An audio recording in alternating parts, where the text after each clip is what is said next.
Alrighty, thanks everyone for being here this morning. We're just about to get started, and I just want to remind everybody once again, make sure your microphones are muted and your cameras are turned off. We'll be using Poll Everywhere today to interact with everybody, and on the screen you'll see the instructions on how to join. Your presenter today is going to be Ms. Jean Hornsby. On the screen you'll see kind of a little bit more about her. Once again, welcome everybody. Let's get going.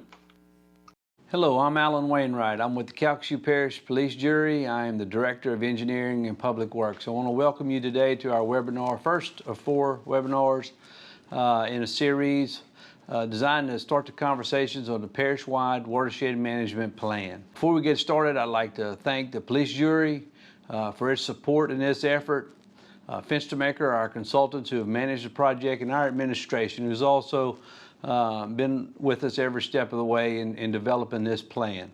The design of these webinars is to start the conversation around various programs, policies, and projects that are needed to better manage the watersheds in Calcasieu Parish.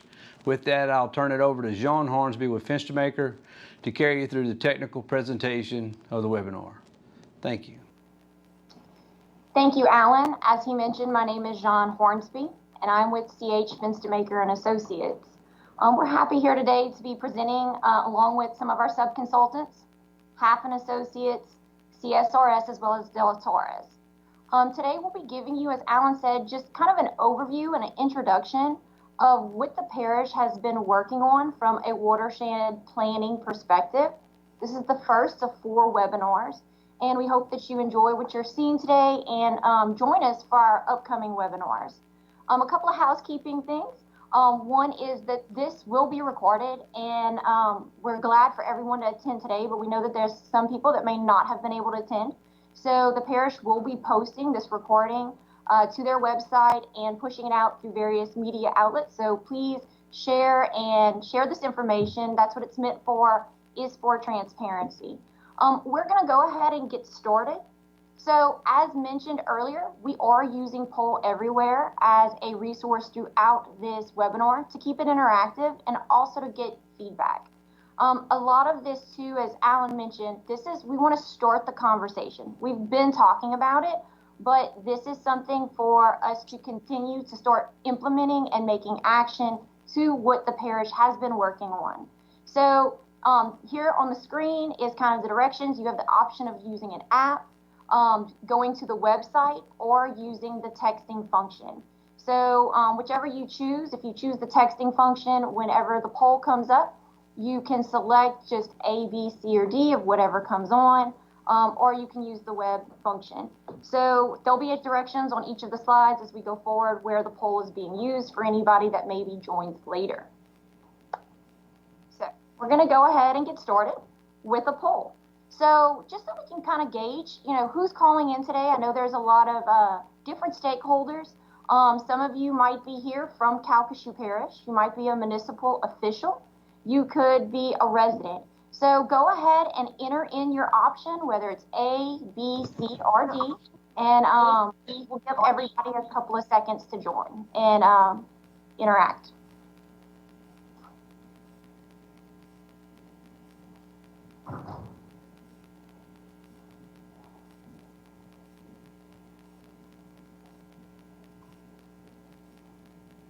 All right, we got some responses coming in now. Like I said, it does take a couple of seconds for that information to come in. But looking at this, we've got a good group from our engineering professionals. So welcome everybody from that group. Your feedback will be valuable because you may have things that you may have seen either locally working here in Calcasieu Parish that you can provide feedbacks, especially when we start talking about projects. Parish residents, y'all are the people that this is affecting. So getting your feedback is going to be really important. And other stakeholders, whether you're with businesses and things like that, we welcome y'all, and we really enjoy kind of the diverse group that we're getting in here. All right, a couple of municipal officials, I love that. So we can give a couple of seconds. And as with all technology, hopefully everything works. As you can see this morning, we did have one small hiccup, no matter how many times you practice. But we thank you all for pulling in. So All right, a good diverse group here. Majority engineering, but I love the fact that we've got a lot of residents that are calling in. That's great, and please share in this as the recording goes out to others. So what are we going to cover today? Couple of things. We're going to talk about Calcasieu Parish's watersheds, where you live, what are some of the flooding issues that the communities are dealing with. Because in South Louisiana, we get a variety of types of flooding, and it's important because that kind of steers us in the direction of the policies and the projects that we're going to look at. We're going to go over the project phasing as well as the timeline of what's been going on as well as where we're going in the future. We're going to talk about the modeling progress, and then we're going to hit a little high level on programs, policy, projects, and implementation. And our future webinars are going to focus on those topics, the programs, the policy, and the projects. And lastly, we're going to tie in the implementation. What is the parish working on? How are these things getting in place? Because it's great to have a plan, but we have to make that plan a living document and start implementing these pieces. And one of the things we did in this watershed plan with the parish was, as we've been working on things, implementing them as we go. So there's also quite a few things that the parish has already taken steps to do in moving this forward. So starting off with your watersheds and some of your potentials for flooding. So very high level, I know some of you have probably seen this and it might be repetitive, but we wanted to share exactly what is a watershed, making sure we're all on the same page in terminology here. So a watershed is an area of land that drains or sheds water to a specific point or outlet, such as the mouth of the river. We all live in our own individual watershed. You might even live in a sub-watershed of a larger one, and we're going to talk about that in a bit. But these watersheds are important because they are the functionality of how water gets to a point and also what could in effect cause flooding. So another word you're going to hear about is a HUC. Especially if you've attended anything having to do with the Louisiana Watershed Initiative, a HUC is a hydrologic unit code, and it's just a way of labeling the size of a watershed. You have larger watersheds that actually have smaller numbers, and the smaller the watershed gets, the larger the number gets. So, for example, Calcasieu Watershed is a larger watershed of the Calcasieu River and drains everything that goes into the Calcasieu River, and a smaller watershed at a HUC 12 level might be Contraband Bayou or Cayuchi Coulee. Within Calcasieu Parish, we began looking at the HUCs from the 10 to 12 level. So thinking Cayuchi Coulee, Shoepick Bayou, Vinton, these are all areas and the sizes of the watersheds that we looked at. Calcasieu Parish is built and consists of 3 larger major watersheds: the Sabine River, the Calcasieu River, and the Lacassine Bayou watershed in Calcasieu Parish drains into the Mermentau watershed. These 3 watersheds are quite large, and as you can see, Calcasieu Parish, being on the downstream end of many of these watersheds, collects a lot of upstream water. For the Sabine, that water is coming all the way from Dallas through the Toledo Bend Reservoir and all the way through your parish. So it's important to understand that you're not just handling the water within your parish, but you're also pulling water from other regions. So within Calcasieu Parish, you have 12 HUC 12 watersheds. These are between a 10 and a 12 level, depending on the size. And this has been the focus of this watershed plan, is to look at each of these individual watersheds, because although they're all within Calcasieu Parish, they all have different characteristics. They might have different topography. They might have different land use. Some are more urban, some are more rural. Another interesting piece, or some have coastal effects. Some are high density, having to do with farming or heavily wooded. All of this plays into part into selecting the correct policy for that watershed, or even looking at the correct projects as they overlay within that watershed. So all of these characteristics are extremely important, and each of these watersheds has been looked at individually and modeled, and we're going to talk about that modeling in a little bit. What you see here is simply an overlay of the watersheds with the political boundaries for Calcasieu Parish in regards to police jury districts. We often say that water does not see any political boundaries, and that is a true statement. But it is important to also understand that the police jury districts and looking at projects and policy also kind of intertwine. So water doesn't see those boundaries, but we do, and it's important to just note that and kind of have an understanding of where these watersheds lay and how they overlay with those police jury districts. So moving on to the types of flooding, as I mentioned earlier, being a coastal parish, we don't just deal with flash floods, but we deal with a variety of different types of flooding. And it's important to understand those because when we talk projects or we talk policy, these have to kind of address these types of flooding. So really fancy words, fluvial flooding, and coastal flooding. But simply put, fluvial flooding is basically rainfall-induced flooding. It rains really hard. This is your subsurface system. And whether or not that subsurface system can handle this type of rainfall can result in street flooding and just flash flood events. The fluvial flooding covers when a channel actually comes out of its banks. So this flooding is like if the Contrapan Bayou or Shoepick Bayou actually gets outside of its banks and floods out. Coastal flooding is something that our southern portion of the parish feels a lot of. This is induced flooding from tidal, wind effects, as well as surge. And all of these are different components that come into play when selecting a project that meets the needs of that type of flooding. And it could be a combination. So going on to our project phasing and our timeline. In 2015, the Calcasieu Parish Police Jury adopted their drainage mission and their guiding principles. And this has been the framework for developing this watershed plan and moving forward with it, as well as identifying the goals and objectives for the parish. So their mission was to enhance stewardship and protection of the community's drainage watershed resources in a comprehensive and responsive manner. This has been really important because it's noting that the police jury is taking action and believes that this watershed plan and going forward with it is important to the community. And looking at their guiding principles, such as protecting both public and private investments, they don't want to hinder economic growth. We want to be prepared for natural disasters, no matter if it's that flash flood that we talked about or that coastal flooding. They want to ensure that they have things set in place, whether it's a policy, a program, or a project that can benefit this overall mission and statement.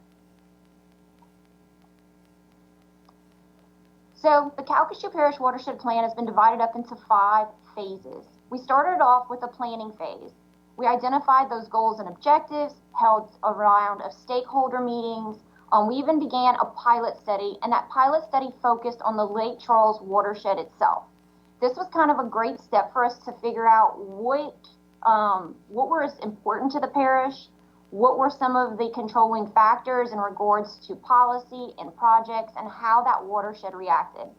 We did a data inventory. This is where existing data was gathered, GIS web maps were created, and also we collected an extensive amount of survey data in the field where every single structure within Calcasieu Parish has been surveyed and inventoried. So this has been great because it was basically the backbone to what the models were built on. The models were set up for both hydrologic and hydraulic models, and they were calibrated and validated. We're currently in phases 4 and 5 right now, in which we're starting to utilize these models. We're going to talk about their uses in a little bit to evaluate projects, to evaluate what various policies may look like and how that watershed can react to them, as well as we're now moving forward even into implementation of selecting those projects, putting them through a screening analysis of their cost benefit, as well as moving forward with monitoring and implementation of some of these. All right, so just to make sure nobody's falling asleep, we're going to move on to a poll question. So hopefully, if everyone could either get on your app or the website or use your text messaging. And the question we have is, how much do you already know about this project?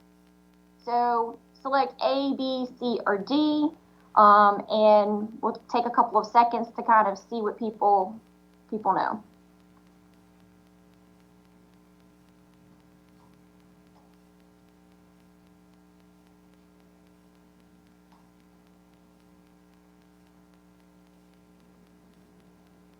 All right, so that's some pretty good feedback.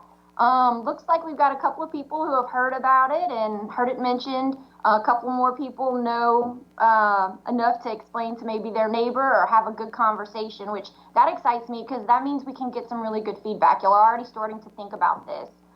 With a couple having participated in probably some of our stakeholder meetings as well as followed along over the last few years, and a couple of new people, which is great as well. So we welcome everybody, and hopefully we can tie all this back together.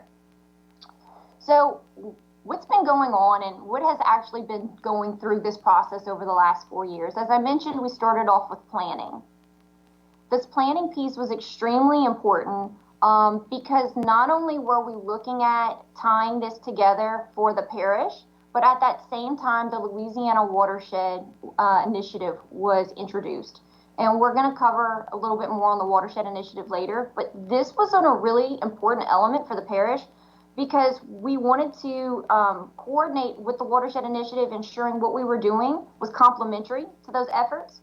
We were a little bit ahead of those efforts from the state standpoint, so we wanted to ensure that there was no overlap, and if there was any overlap in work, that it could be leveraged. So this was a really big piece in here. As I mentioned, that pilot study. The pilot study was extremely instrumental in that beginning phase because we started looking and screening types of project. Not a specific location, but how does Calcasieu Parish's topography, the rainfall intensities, and all these different things, how does the system respond? And that has been extremely instrumental in guiding us going forward. The next phase kind of went into the data inventory collection. This was where that field data was collected from a survey standpoint. During this time, COVID hit. We had to pull back a lot of our interaction with the public from that stakeholder engagement piece. And it also kind of hindered us because it slowed us down a little bit more than we wanted due to access to a lot of locations during that period of time. But the data that was collected was extremely important and is being utilized not only in this plan, but is being utilized as part of the Louisiana Watershed Initiative as well from that data collection. Then we move forward into the modeling. So as part of the modeling, it is a huge piece of this plan because it is the toolkit. It's the toolkit that allows us to make informed decisions on flood risk, on projects, and those different elements. So we are utilizing HEC-RAS. This also coordinates with what the Louisiana Watershed Initiative is doing. During the span of this project, we have gone through 7 different versions of HEC-RAS. That is great news, and that has also kind of been a struggle as well. It's great because technology is advancing that much. And we're going to show you in a little bit how far we've come in what we used to be able to produce from a modeling standpoint and explaining flood risk to where we are today.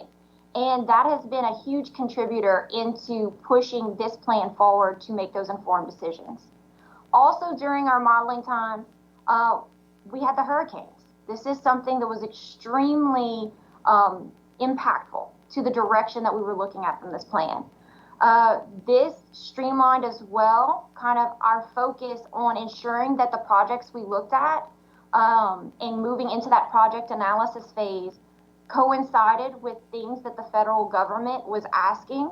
So another big element. The models were also used during like the May 2021 event for us to estimate how much the flood damages were. This was really important to pushing towards FEMA so that we could determine what the potential damages are. So again, seeing that use of those models during this time period. We are currently in the project analysis phase, and we began that last year.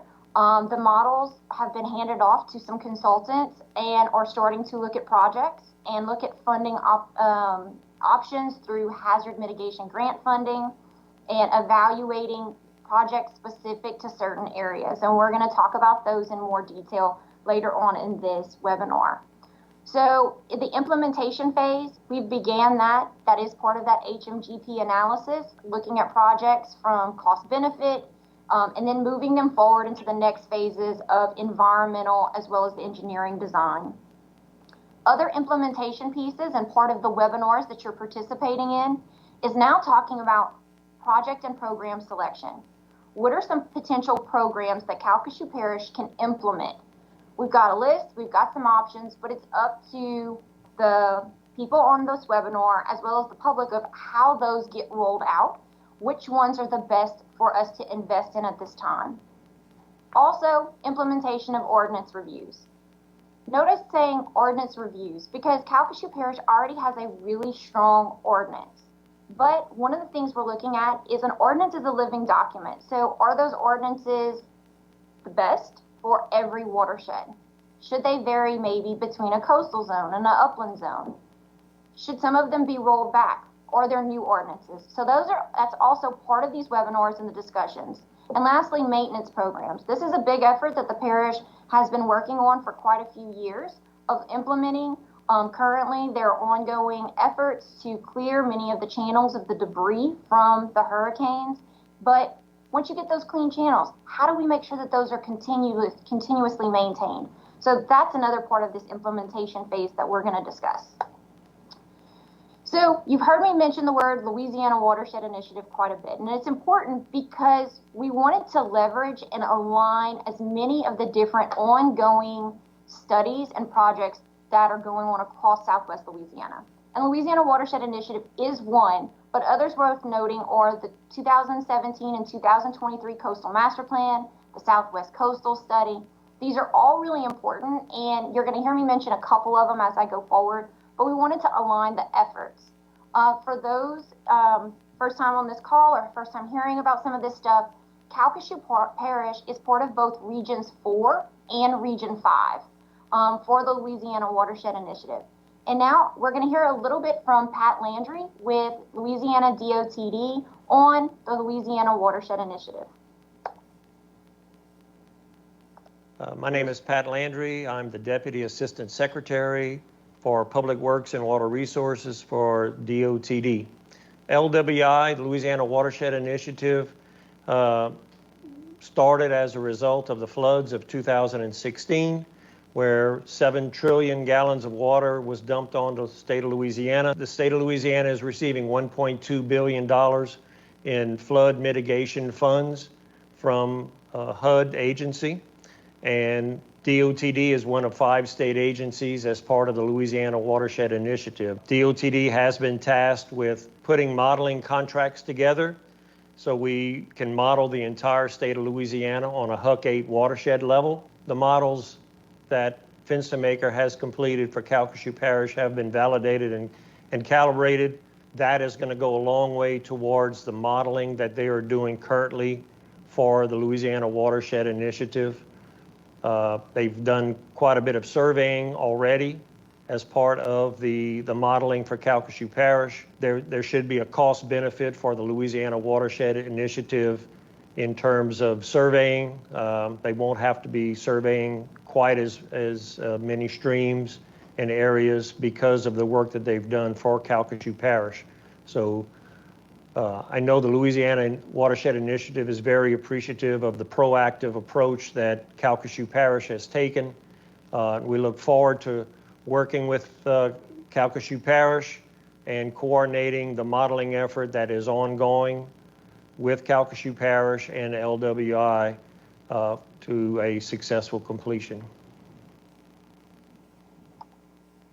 We thank Pat for that, and you heard him mention quite a bit of the modeling progress.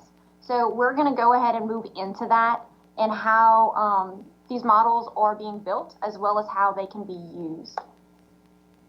So as I mentioned earlier, technology has came a really long way. In 2006, I'd tell you that Calcasieu Parish was already pretty proactive, and they began looking at their first stormwater master plan. And in this, they developed one-dimensional models along several of their major streams. The technology at the time was pretty much, there was 2D modeling, but the use of HEC-RAS models was primarily built on 1D modeling. And the limitation there is that you really only get information along the streams that you study. Today, we have more technology has given us the opportunity to utilize those HEC-RAS models to do two-dimensional model. And what that does is it allows us to determine the complete flood risk along an entire watershed. What you see in this image is the LIDAR that the parish flew 1 meter by 1 meter. And this has been extremely instrumental in allowing us to get a full understanding of how water is flowing within that watershed, as well as how things are flooding out. So this has been really important, and these models are moving forward in many applications and what some of their benefits are. So the first one I want to cover is the use of understanding flood risk. So the map that you're seeing here covers two things. The FEMA flood zone, which is that orange color that you're seeing. Those are the existing FEMA flood maps. The blue represents the existing 100-year floodplain as developed through the updated HEC-RAS models. As you can see, the flood extents are not fully representative in those FEMA maps. These FEMA maps represent the conditions in the 1980s. Many things have changed, not just our technology, but things like increased rainfall, things like sea level rise, subsidence, other things like growth and development, implementing structures and building out new roads. All of these can impact how far that flooding extents can go. But the important thing is now we have the technology and the use of these models to be able to understand the full extent of flooding. So if someone's going in and building in an area that is not in a FEMA flood zone, yet we know that there's a flood risk, we can now give them information so that they can build their homes, structures, or businesses to an elevation that protects them. And so this is extremely useful in determining our full flood risk within the parish. Another thing that we are using these models for is to look at what our future storms and future conditions could look like. It's great that we now can say, hey, this is how far we flood today. But what do we look like in the next 50 years? Fenstermaker and our project team, along with Calcasieu Parish, has worked really closely with other agencies to get information. A lot of information was placed into sea level rise and subsidence and increased rainfall events through the Coastal Master Plan. We utilized a lot of this information and tied it into the models and looked at projections for low and high extents of what our future flood zones could look like over the next 50 years. So what do we do with this information? Well, we can use it in the sense of a project that we place on the ground today. Great, we can determine of whether or not it's beneficial today. But will that same project be beneficial in 50 years? Does it lose its effectiveness? Other things is looking at policy. Do we build homes today in an area that we know might flood in 50 years? So these are all things to consider and the things that we can do to use this information to better guide us into determining which policies, programs, and projects are most beneficial for not just the parish, but looking at it from an individual watershed basis. Another use of these models is screening of projects. It's something everyone's quite interested in. What if we put a pump station? What if we put detention here? How beneficial are those things? So now we can look at it, how beneficial is that project today and how beneficial is that project in the future? What you're looking at here is an example of Contraband Bayou. The dots that you're seeing, they kind of range in colors between orange and yellow, and all of those represent flooded properties for various damages. So currently, this is the existing conditions. What happens if we place a pump along Contraband Bayou? That pump station drastically reduces that floodplain as well as the damages. It removes approximately 2,000 homes out of that flood extent. The price tag on this could range, though, anywhere from $50 to $100 million. So it is quite a beneficial project. Other concerns on this is it could also increase downstream conditions as well as access. So there are many things that we're thinking about, and we're going to dive a little deeper into that when we get into the projects. But this is just a great example of how we can use the models to look at the benefits of different projects in different watersheds. So you've heard me mention projects, policies, and programs quite a bit, as well as Alan in his introduction. And we use this a lot because it takes all three things of these to make watershed management. We often use the example of it being a three-legged stool. Without all of them, we don't have watershed management. We need to have good maintenance programs, good programs for buyouts. We have to have policy, and we also have those projects. And that's going to be the focus of our upcoming webinars, is to highlight these 3 topics. So we're going to go ahead and give you an overview today of a couple of them and get you kind of thinking and start getting people involved in making informed decisions as we move forward. So we're going to start off with programs. In our discussions of programs, Alan Wainwright made a really great statement. He says we've got to quit building problems before we can solve these problems. And this is something that we've really held true throughout the development of this watershed plan. We've got to start thinking about things that can be put in place, whether it's programs, policies, or projects, to stop building these problems. Programs often are built around the fact of helping solve the problems that we've created. Some things that are included and that we're going to cover in the webinar are flood mitigation incentives. These are incentive programs for individual homeowners who maybe have flooded once. Maybe they're not a repetitive loss home, but it might be something that they can get involved in to help mitigate at their homeowner level. One of the big ones that we're going to talk about is a standalone buyout option, and I'm going to cover this one in a little more detail in the coming slides. We're also going to cover public-private partnerships. These types of programs are becoming really beneficial. For all the engineers on the call, we're quite familiar with it, especially from a transportation standpoint. But we're seeing a big push for them at a drainage standpoint. And I've personally watched these be quite successful in moving projects forward much quicker than going through some of the other federally funded options. These public-private partnerships could be the use of borrow pits that are turned into detention ponds, the use of a developer that comes in and incorporates a larger drainage system into their project that maybe helps mitigate flooding of a neighboring older development that didn't once have detention. And there are benefits for both, and we would love to cover that during our program's webinar.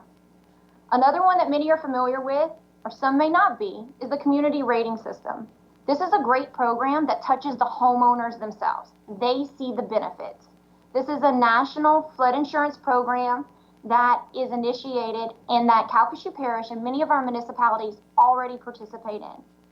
It's basically set around the fact that the more you do as a community to go above and beyond flood protection, you get points. The more points you get for things like having open space or having a really good freeboard policy help you get points. The more points you have, the larger the reduction of flood insurance at the homeowner level. So this is a great program and one that we'd like to expand upon within the parish so that they can maximize the insurance premium adjustments at the homeowner level. And last is maintenance programs. This is one I know a lot of people are quite interested in. We're going to go and take a deeper dive of who's responsible for various pieces of maintenance, talking about what types of maintenance inspection can go in, as well as how do we continue to maintain the system that we have that's currently being taken on by the parish, as well as the other municipalities and drainage districts. So as I mentioned, I wanted to talk a little bit about that standalone buyout program and kind of the thoughts behind it. Calcasieu Parish currently accounts for 12% of all of the repetitive loss claims within the state of Louisiana, and that number is growing. The graph you see here actually represents where the state fell in 2015. That was prior to many of the major disasters that we've had over the last few years across the state. This is not something we want to be leading on. A repetitive loss structure is a structure that has flooded multiple times. And you also have what's called severe repetitive loss. So these homes are homes that have had either a maximum amount of claims or multiple claims. Prior to all the hurricanes, we had 863 repetitive loss homes within Calcasieu Parish. After Hurricane Laura and Delta, that number went up to 1,020. And after the May 2021 event, which was a 100-year event that hit not a large portion of the parish, that number quickly climbed to 1,400. As you can see, this number continues to rise. So what can be done, and what are we currently doing? Currently, Calcasieu Parish is participating in 2 large-scale buyout and mitigation programs. One is being funded through the Louisiana Watershed Initiative and another through the Hazard Mitigation Grant Program. These 2 programs are funding approximately 190 homes total to either be bought out, elevated, or reconstructed. The cost of these programs is $50 million. So where do we go from here? Those 2 programs only touch a small portion of the repetitive loss homes that we have. And year after year, these programs do exist, but it's not enough. So as a parish, we would need to come up with approximately $200 million to help mitigate all of these homes. I'll tell you that a good portion of these homes are located in areas like Greenwich Terrace or along the Calcasieu River, in which their flooding is 2 to 4 feet of water. And there isn't a project that can simply be put on the ground to help mitigate these homes. So their options are typically the buyout or the elevation side. So one of our recommendations, and we'd love to get feedback and talk a little bit more about during the program session, is a standalone buyout program. This is a program that is funded through the local parish and municipalities at a local level. It can be written, and it has been incorporated in states like Texas and Florida already, and with many of their counties, and has been quite beneficial because the FEMA side of things is, although these federal programs are great, they take quite a while to get implemented. So the timeline on them is quite a bit, as well as the fact that there are also many limitations that either don't qualify everybody for the program, and also limitations on how the property can be used after it is bought out in those cases. So this is an option and a program that we do want to further look at from the parish standpoint. So now I'm going to touch a little bit on policy. When you tune into our policy webinar, we're going to cover a couple of key things. Baseline policy. Baseline policy is a uniform policy throughout an area. So, for example, the National Flood Insurance Policy program has its own baseline policy of building at least up to the BFE. Right now, the state is talking about a baseline policy that would incorporate across everywhere within the state a baseline policy of BFE +1 into the building codes. But as a parish, what should your baseline policy look like? This baseline policy could incorporate things like stormwater. It could incorporate freeboard. It could also incorporate fill limitations. But a baseline policy is something that everyone within the parish adheres to. And this is extremely important as we move forward. Another element is we're going to discuss floodplain and freeboard policies. And I'm going to tell you a little bit about this in the coming slides. No net fill and fill limitations is another big one.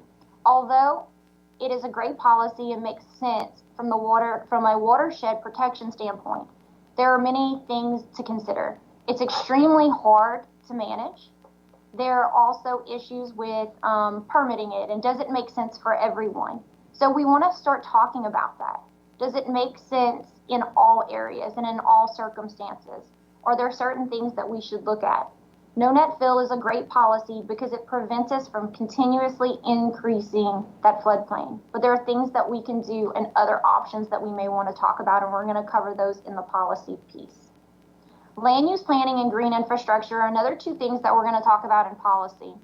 These are important because they're things that we can look at within the development level and kind of many things that the parish is already doing, but how can those things be expanded upon across the parish? So I told you we'd talk a little bit more about freeboard and floodplain management. Currently, Calcasieu Parish has a 4-prong effect policy on freeboard.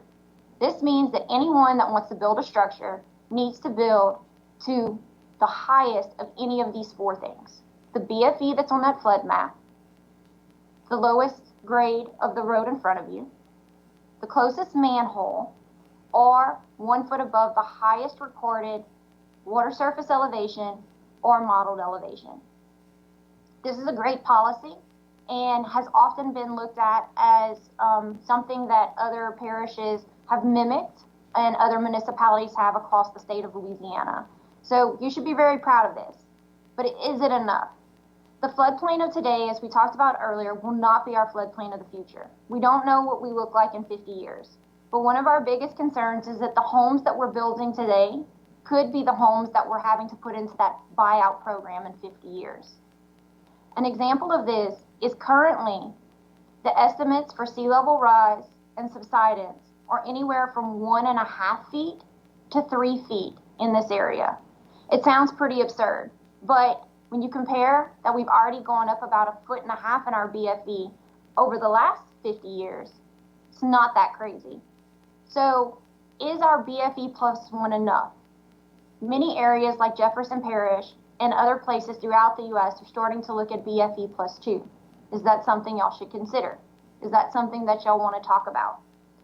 But I will tell you that we do need to consider these things, because otherwise we'll just be having the same conversation in coming years, just dealing with the houses that were built in 2022. Here's an example of exactly that situation.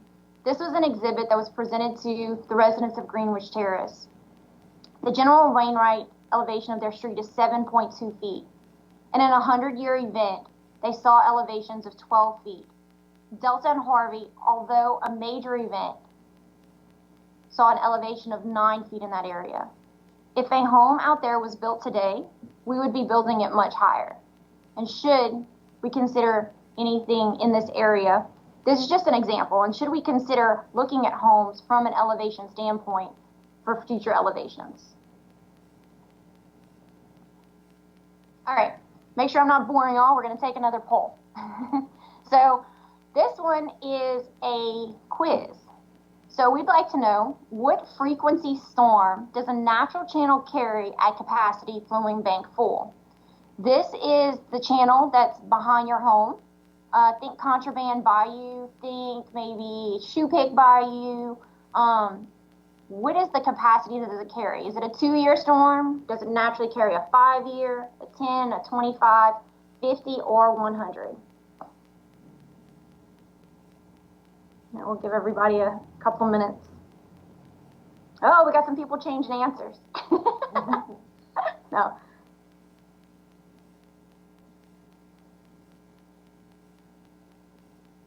All right, looks like most people are locking in, so give it a couple more seconds. All right, some good participation on this one. All right, so according to NRCS and USGS, as well as many of the models that we've completed, both in Calcasieu Parish as well as across the state, our natural channels carry anywhere between a 2 and a 5-year storm. That's correct. It's pretty shocking. And this is something that not everybody realizes, that these channels, after they receive a 5-year event, they're meant to flood outside of their banks. That's their natural capacity. Unless we dig them bigger or deeper, they won't carry this. And so that's a question, because there's options there. Do you protect that floodplain outside of it so that when you get that 10-year storm, which we call it a 10-year storm, but probabilistically wise, we've seen probably 3 of those in the last year. So do we protect that floodplain? Do we make that channel wide where it would maybe carry a 25-year storm? Well, that requires servitudes as well. So these are some things just to consider when thinking about what does our system naturally carry, and how does that play when we start talking policy, when you start talking about projects, and keeping those things in mind. All right, moving on to projects. When you tune into our webinar covering projects, we're going to take a little deeper dive into a couple of topics. As part of the master plan, we created a technical memorandum. That technical memorandum covered many of the issues that as a parish we're dealing with from the standpoint of the different types of flooding, and tying those different types of flooding to different types of projects. And in that, we focused on a couple of key projects, such as floodgates and pump stations, channel modifications and improvements, updating your stormwater structure. So this is like changing out bridges or maybe undersized culverts that were placed in roadways maybe 50 years ago that are undersized, regional detention, and high flow diversions. We're going to touch on a couple of these today in a little more detail, but for project specifics, you'll have to tune into our last webinar that is going to cover different watersheds and how these projects and their placement and where they're located during that webinar. But we're going to go ahead and highlight a few things today. So with the parish, stakeholders, and a lot of other input, such as repetitive loss claims, such as future growth areas, we've identified a couple of key spots, and those are those stars that you see here. These stars do not represent individual projects, but more areas that we're looking at zoning in on. Over 600 projects have been identified across the parish. These range from channel widening improvements to changing out a culvert all the way to a pump station or a floodgate. So it could be a combination of these, and we're going to talk about why those combinations kind of matter with here. But those projects are being kind of brought down to which ones are most effective, which ones make most sense, which ones need to be done before another project can be put into place. So those are going to be highlighted, and we're working with the parish. Some of these projects have already moved forward and are being screened for hazard mitigation grant funding at this time. Others are going to go into the screening process over the coming months. So first, let's start with pump stations. This is one I hear a lot about when working in Calcasieu Parish. Y'all already have a couple of pump stations, and pump stations can be quite effective of lowering a water surface elevation pretty substantially. Typically, a new pump station can reduce anywhere from 1 to 5 feet in our area. And this can reduce the floodplain from about 0.5% to 7.5%. So it's a good way of kind of thinking about it, because although we are seeing a large reduction in BFE, we don't always see a large reduction in that floodplain itself, depending on the watershed. A couple of things considering when looking at pump stations, though. Often you see downstream increases. When you're pumping that water, you're not storing that water. You're simply moving it from one location down to another. This is also extremely, you have to also look at tailwater and backwater effects into those pump stations as well. Another thing that I'm going to go over are the diminishing benefits. Some people would say, well, hey, if I get 1 foot reduction when I double the capacity, when I quadruple the capacity, shouldn't I get 2 feet? That is not the case. And you're going to see that in the coming slides. A lot of times there is a diminishing point of return or a tipping point.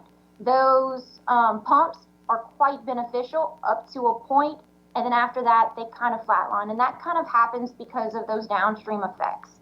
So we're going to talk about the diminishing benefit of bigger doesn't always mean much better results.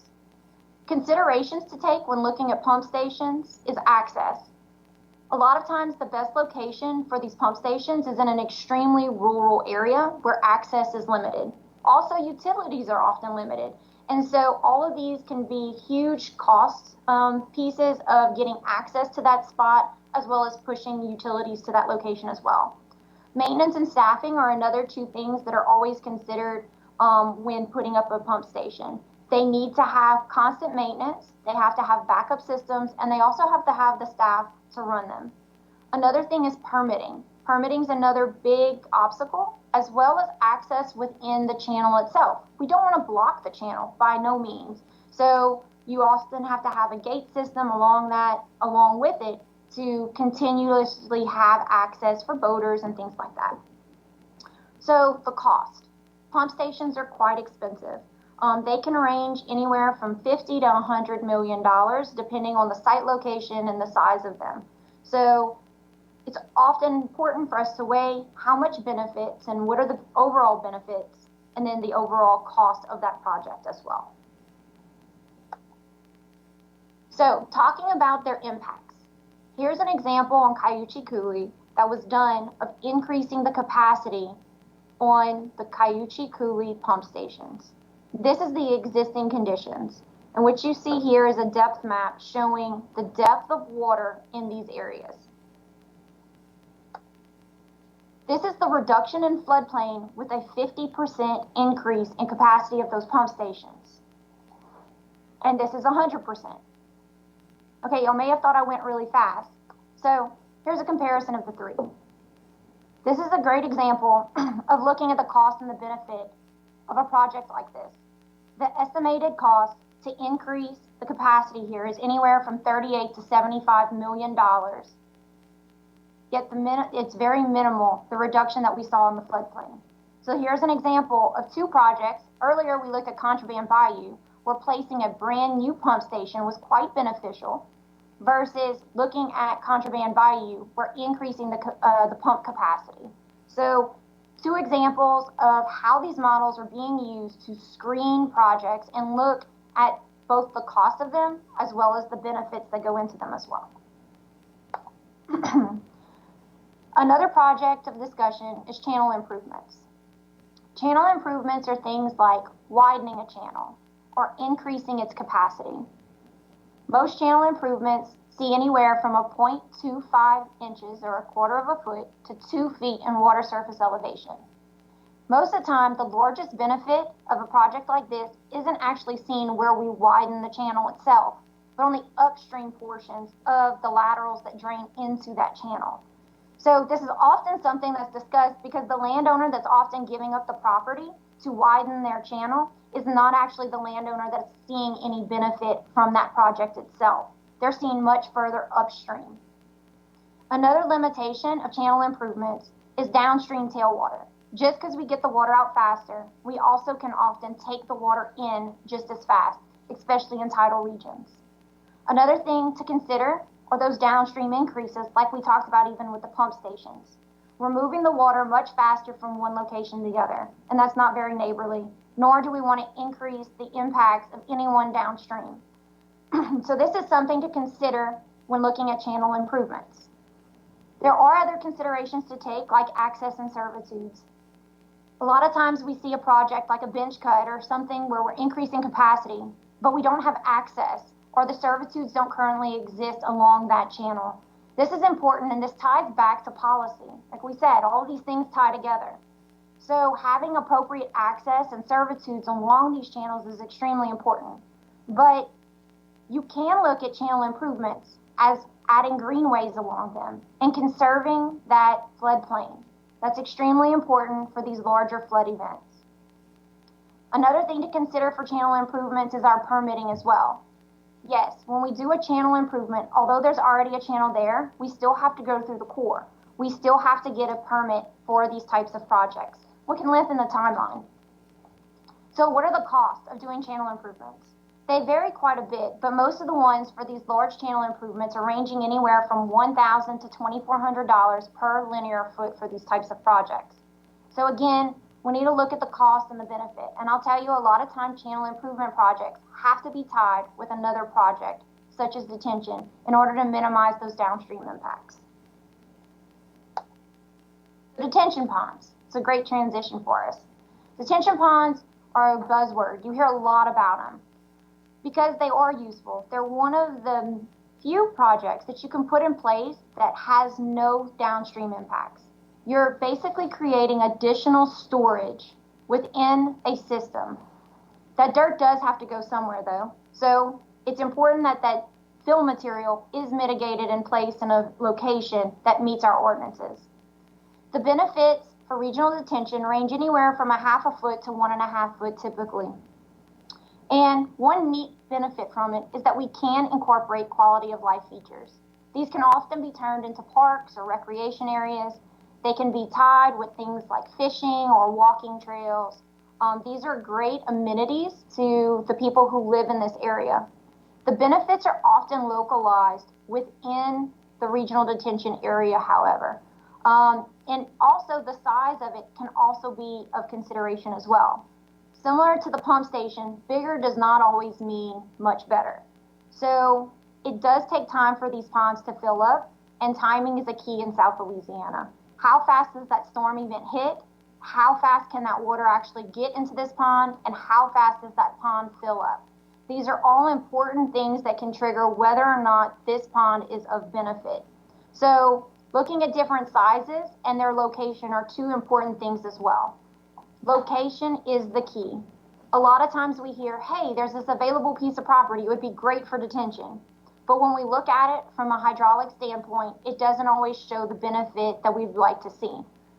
Things that kind of make that come into play, or how close is it to a junction, or how close is it to its main drainage source. We're seeing a lot of times that ponds are much more beneficial when they capture the water upstream of the system before it ever even gets downstream and holds that water until everything else can drain out. So location is key. Some considerations to take is property acquisition. You are taking these properties out of commerce. So although they give you a quality of life, they could be in a key location for an economic element for a community. And by taking out a parcel of land, whether it's 25 acres, 50 acres, or 100, can cause an economic element as well. So taking that into consideration. There are alternatives. I mentioned the public-private partnerships where you can tie these regional detention elements into development, whether that's commercial development, industrial development, or even from a residential standpoint. So detention is a great option to look at. It is one of the key ones that we are looking into on top of the other ones mentioned above. But one thing that I do want to mention are the environmental impacts. So all projects need to be looked at from an environmental standpoint. One thing that we've noted lately is that sometimes the environmental and mitigation fees can be almost as much as the construction cost of a project. So this is something to consider. We've seen projects with $7 million construction costs and $2 to $4 million in mitigation fees. So those need to be accounted for when looking at the cost benefit element of these types of projects. The cost of these range anywhere from $375,000 to $1 million an acre. Look, 2 years ago, I would have told you that this could have been as low as $100,000. Construction costs are going up, fuel prices are going up, and so is the cost of digging a pond. So we are seeing a huge range here. The range does depend highly on the value of the property, is a big key component into that pricing that needs to be considered. So we're going to do another interactive moment. So this time you can place a pin on a watershed that you're a part of. So if you're here from Calcasieu Parish, you can do this through the web app. If you're on text messaging, you just simply type in A or B, hit enter, and it'll give you a link to where this map will open up. If you are outside of the parish, you can just place your point outside of the parish. This is just to give us an idea of where people are located and calling in from. So we'll give everybody a few minutes.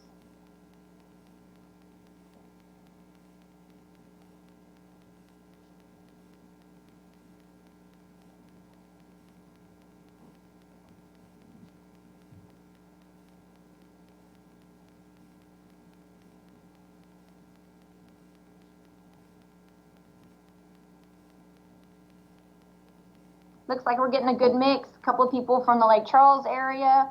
I like seeing people pop. Yeah, I'm seeing some people pop up on the west side, so I like seeing that as well. With our Sulphur and Westlake group, a couple from Lost Bluff area, as well as we appreciate people participating from outside of the parish as well. So it kind of gives you an overview of who's on the line today and some of the feedback that you've been seeing. So we'll go ahead and go on to our next question. So what types of watershed management projects would you like to see in your watershed? And you could select the top 3 choices. And although we are using the models to screen projects, we'd like to hear more from you, because in our future webinars, we can streamline those to focus and maybe answer some questions directly related to some of the ones that you have the most interest in. So I like seeing channel improvements as one that y'all are definitely leaning to, as well as detention, some pumps there, and culverts.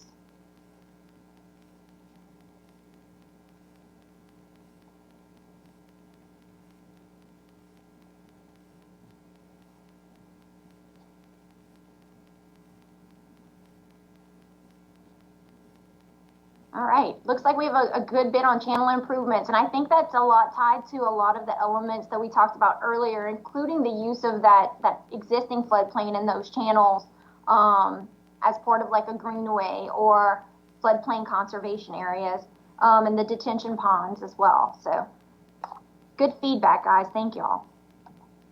All right, implementation. As we've mentioned, it takes all of these different pieces to do what we like to call watershed management.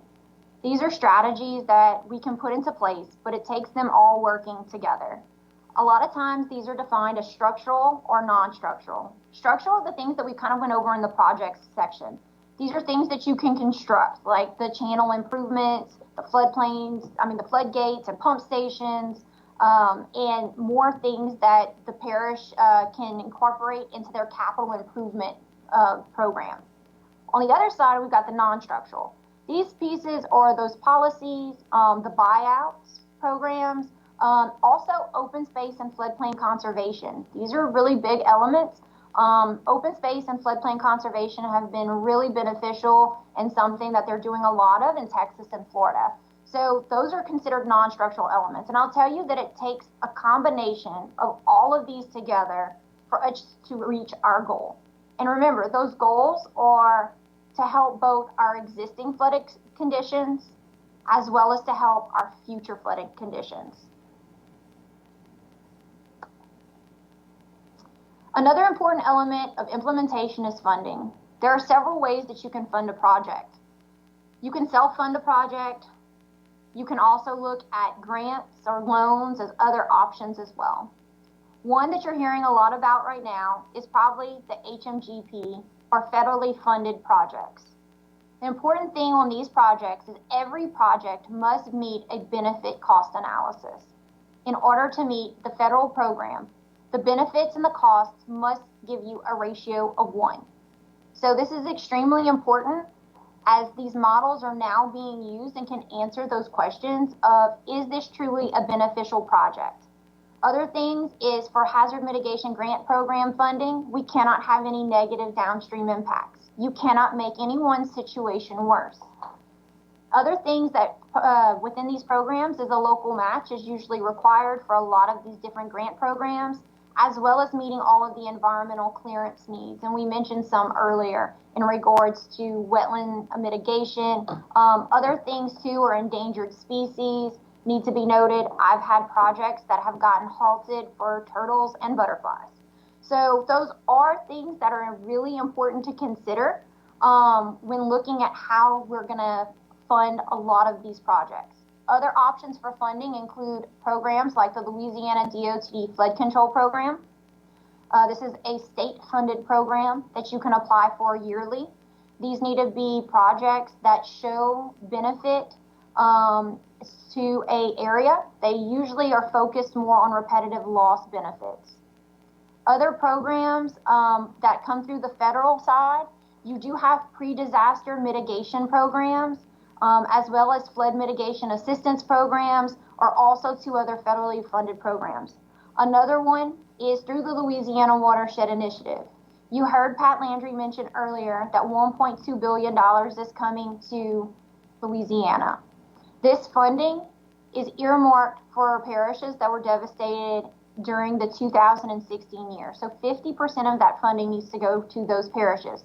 Although Calcasieu Parish is not on that list, we do have neighboring parishes that are. And often a project that they put into place can ultimately benefit what's going on within your parish.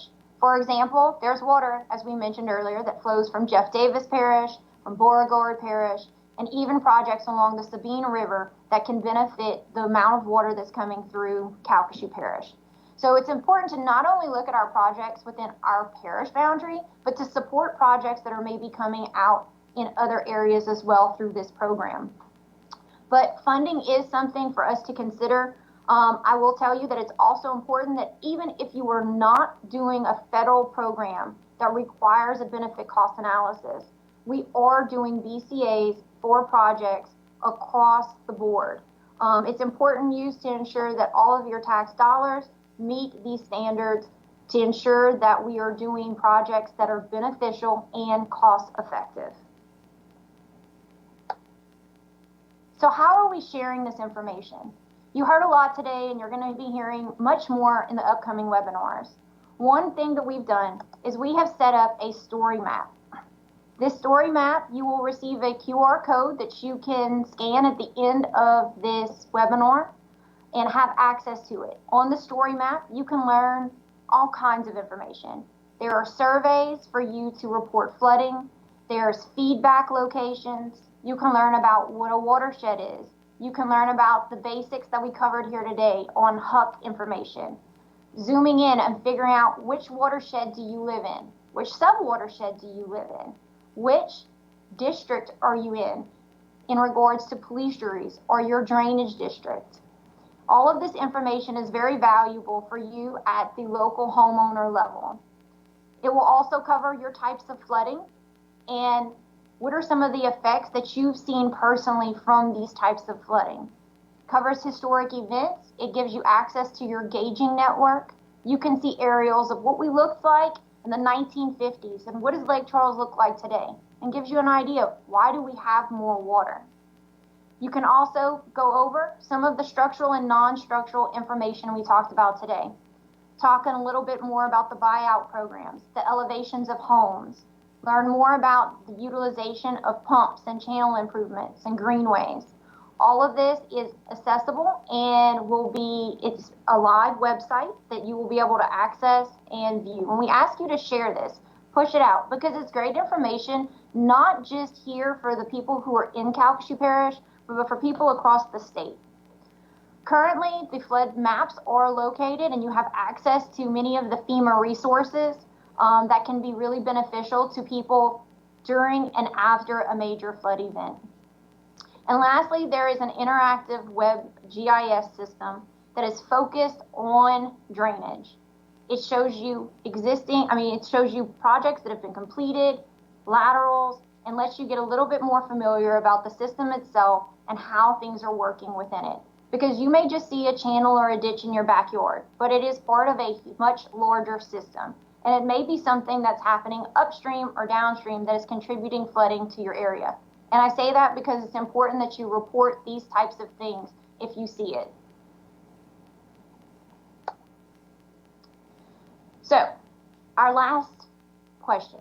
After today's webinar, please use one word to describe how you feel about the direction of CPPJ's water management. And this is going to generate a word cloud. So, you've heard a lot today. You've heard a lot of different words. You've heard a lot of things, hopefully positive. So what are things that you are thinking? Put a word down.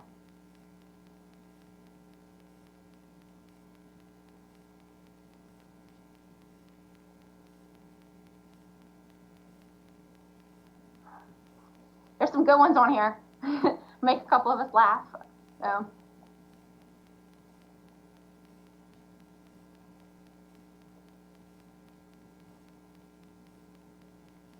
I like seeing that a lot of these are very positive in nature. That is what we're going for in the informative piece. I think as you join in of future webinars, you'll get a better feel of truly the direction. There are many options. There are lots of options. And as a consultant, I can bring you options. But y'all as a community need to make decisions. We're going to give you the information you need. You've got models. You can make informed decisions. You can make great decisions that I think are in line with both your mission statement as well as the things that y'all have identified as your goals. And that's the key to success. I like the word proactive that's on here because I do feel that that is a key word. You heard Pat Landry earlier say that Calcasieu Parish has been very proactive in what they are doing. And I tell that to a lot of people. Y'all are proactive. I know y'all have gotten hit by some major events, and it doesn't always feel that way. But the steps that y'all are taking, I think, are really in place for creating true watershed management and creating a future for upcoming generations. So next steps, kind of where we're at. As we mentioned, the models are complete. I think there's one or two that is in a final validation stages of being QC'd, but some of them have already been distributed and are being distributed to consultants for use for screening. We will also be moving forward with the consequence modeling, which you heard earlier, and that's basically the screening of projects. This is from a feasibility standpoint. Which ones need to move forward to the next phase? And that next phase is important because that next phase is a budget phase of, all right, this is a valid project showing benefit, it's cost effective. Let's move it forward to determine, is it an environmental project? So does it meet the environmental requirements? Does it meet certain funding requirements? And moving those forward. As I mentioned, a benefit cost analysis will be done on these projects to screen them. Interestingly, Calcasieu Parish is not just meeting FEMA standards of doing an existing conditions benefit cost analysis, but we're also going to look, is a project still beneficial in the future? Maybe there's a project that doesn't meet today's conditions from a BCA, but it has a huge impact in the coming 50 years. Let's not throw it out. Let's keep it on the list. Let's keep our eye on it. We hope things don't get worse, but we don't know. But it gives us that opportunity to look at projects from that different standpoint.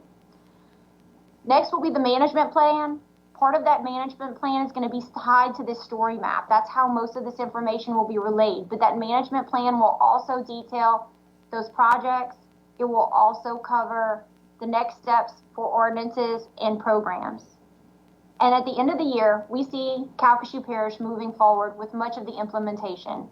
Implementation includes moving projects forward into environmental clearance and design phases, moving ordinances forward for further discussion, and also taking the steps of implementing some of the programs that we're going to cover. So when are the next webinars? The programs will be on June 15th, 2022. And you can actually, there'll be a QR code at the end of this webinar that you can scan and sign up. We will also be sending out invitations similar to what we did for this one, and we hope that y'all come and join us to cover the programs piece. August 3rd will be covering policy, and projects will be covered on September 7th. So at this time, I want to thank everyone for attending. I'm not sure if y'all put questions into the chat or not, but we can go ahead and see if there's any questions. And after questions, please stay on. I will be showing those QR codes to the story map as well as to a survey of what you thought this webinar covered. Feedback, please give us feedback. That's the only way that we can push future webinars in line to more focused on what you want to hear about. And then also there'll be another QR code for the next webinar. So at this time, we will open it up for the questions. And I have Kimberly here with me who will moderate some of those. Hi, John. So thank y'all for being a part of this webinar, for answering all the questions on Poll Everywhere so far, and for submitting questions in the chat. If you do have a question that you want to submit, we're taking them in through the chat, so feel free to add those in. And we'll respond to those that we're able to get to during this call. So the first question, John, that we got is, my property is small. What can I do as a homeowner to help with drainage or to learn more? So that is a great question. As a homeowner yourself, it's important to do things that are proactive. And some of the things that I recommend is things like keeping the ditch and the culverts in front of your house clean. We all want the easy street of cut your grass and walk away, but clippings definitely contribute. Litter definitely contributes. One of the things for maintenance, we think of it as two-pronged. We've got natural drainage, which is things that we're having to deal with, like vegetation growth. But then there's this human element that we're dealing with, which is litter and debris. So as a homeowner, keeping your drainage system as clean as possible is one thing that we do recommend. There's other innovative things that you can do of water barrels and catching the water naturally, and other implementations. And if there's other things that you're interested in, please go and fill it out, and we can actually put more information on the story map at the homeowner level of things that y'all can do to help. So, great question. All right, thanks. We have a second question. It's actually a three-part question. Okay. So I'll read the whole thing and you can just kind of answer it in parts. So will these models produce new flood maps? And will the parish require development to be built to the elevation shown in these models before FEMA adopts new floodplain maps? So FEMA looks at their floodplain maps as insurance maps. They're very clear that it's up to the community to regulate the floodplain, the known floodplain, at the local level. So the FEMA maps are just one guidance tool, and Calcasieu Parish has their 4-piece effect. So saying that any of the latest and greatest information that they can issue a BFE based on their most recent data. And these models will go as some of that most recent data. So currently, no, they are not being used, but that is the plan to take effect. The parish is also in discussions at both the state level as well as the federal level of what are the steps that the parish would need to take to have these adopted. But as a community, and I say this beyond the parish, all communities, because I do know we have people on the phone that are from outside of Calcasieu Parish, it's the responsibility of that municipality and that entity to regulate their floodplain with best available information. And if you do have models like this, that is the best available information. Okay, great, thank you. We have another question about whether or not this webinar will be available to share. Yes, it will. So the parish will be pushing it out through a different outlets. I know that some are going to be through social media. Others will be their direct website. So it should go on those websites within the coming days. So please keep a lookout for it. And yes, please share it. Also share the upcoming webinars. The more participation we get, the better.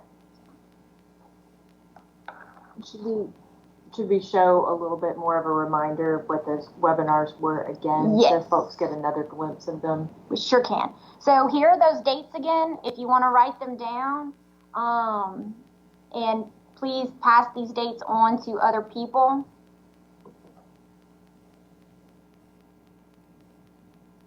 Okay. All right. So do we want to move to the QR codes? Yes. People can get started looking at those, registering for the next programs. All right, so here are those QR codes we were telling you about. That post-webinar survey, this is really important to us here sitting behind the computer and those people that are putting all these elements together of what do you want to see. I know you took in a lot today. This was a long webinar. So if you've got questions, there's outlets on both the webinar survey as well as the story map for you to add additional questions. And one of the things we'd like to do is just frequently ask questions. So I think some of the ones you had today are great, and we're going to keep track of those and also keep those public. Transparency, like I said, is a really big piece of this, of what's going on and what are we working on. And the second QR code, if you scan it, this is going to take you to sign up for our next webinar. And lastly is that story map QR code. So some great information there. One of the best story maps that I've laid my eyes on in the content segment, because there's just so many great features there that have been added from different stakeholders. We have one more question. Yes. I'm trying to read through it. I've got kind of a small shot.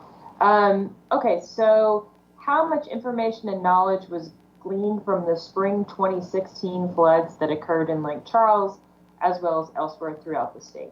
The 2016 or the 2021? The question for this is about the 2016 flood. Okay, so for 2016, what occurred for the 2016 event affecting Calcasieu Parish was mostly the flooding from the Sabine River and its effects. So that has been, so the models have not been ran for that event because we did not have a lot of calibration information for it, but we are taking a lot of that information and tying it into the work that's going on from the LWI piece. The Calcasieu Parish study, and I think this is, I didn't cover this earlier, but the Calcasieu Parish study did not study the major rivers. It did not look at the Calcasieu River, and it did not look at the Sabine River. The Louisiana Watershed Initiative is going to look at those two river systems. So that event was definitely a river flooding issue for Calcasieu Parish. And then kind of similarly, on the other side, an event that occurred in May of 2021 was also extremely important because it showed us a lot of more of that localized intense flooding. So kind of two different events that we can learn a lot from. So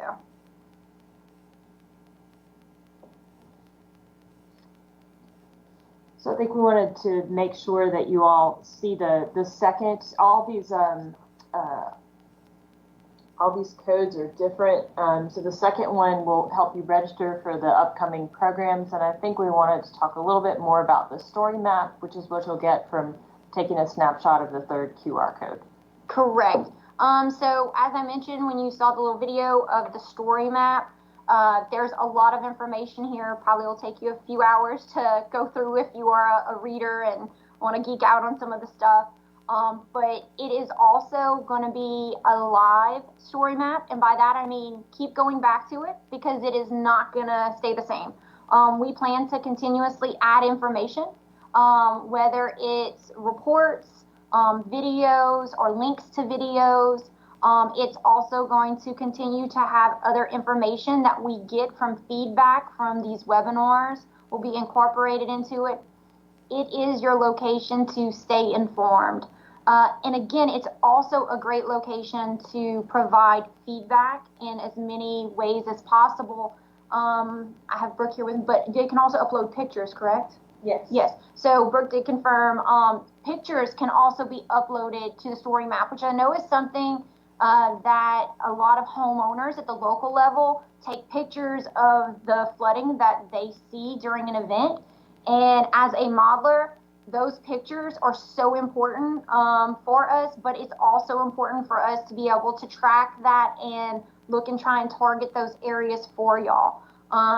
So keeping that information informed, and it's going to go back to the parish and can be utilized for the current efforts as well as making decisions on projects and things like that. Okay, I think that's it for questions. So thank you everybody so much for joining us today. And John, if you want to just send out a few closing words. Again, I want to thank everyone. We appreciate your attendance. We hope to see you at the future webinars and sessions. And again, I thank Calcasieu Parish and their administration for being proactive. This is a great community to work in. Y'all are thinking about the future, and y'all are taking the right steps to flood mitigation, and that's important for everyone. So I personally want to thank everyone on the call as well as everyone in Calcasieu Parish for all the work that we get to do with y'all. So thank you, and hopefully we'll see you next time.